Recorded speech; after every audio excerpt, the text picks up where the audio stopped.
ত্রয়োদশ জাতীয় সংসদ নির্বাচনে নীলফামারী 4টি সংসদীয় আসনের মধ্যে 2টি সংসদীয় আসনে প্রার্থীদের মনোনয়নপত্র যাচাই বাছাই অনুষ্ঠিত হয়েছে।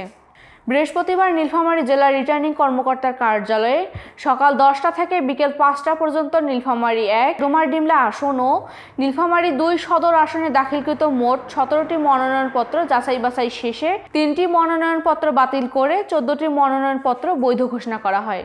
সন্ধ্যা 6টায় রিটার্নিং কর্মকর্তার কার্যালয়ে প্রেস ব্রিফিং এ তথ্য নিশ্চিত করে জেলা রিটার্নিং কর্মকর্তা ও জেলা প্রশাসক মোহাম্মদ নাইরুজ্জামান। নীলফামারী 1 ডোমারডিমলা আসনে দাখিলকৃত 10টি মনোনয়নের মধ্যে 9টি মনোনয়নপত্র বৈধ ঘোষণা করে এবং একই সাথে স্বতন্ত্র প্রার্থী মোহাম্মদ রফিকুল ইসলামের মনোনয়নপত্র বাতিল ঘোষণা করা হয়।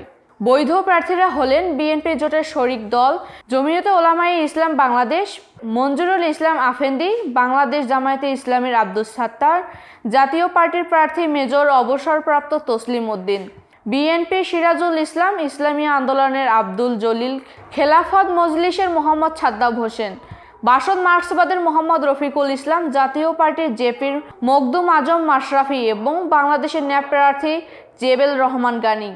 অপরদিকে নীলফামারী 2 সদর আসনে দাখিলকৃত 7টি মনোনয়নপত্রের মধ্যে স্বতন্ত্র 2টি প্রার্থী আব্দুল হাসনান মোহাম্মদ সাইফুল্লাহ ও মিনাজুল ইসলামের মনোনয়ন বাতিল এবং 5 জন প্রার্থীর মনোনয়নপত্র বৈধ ঘোষণা করা হয়।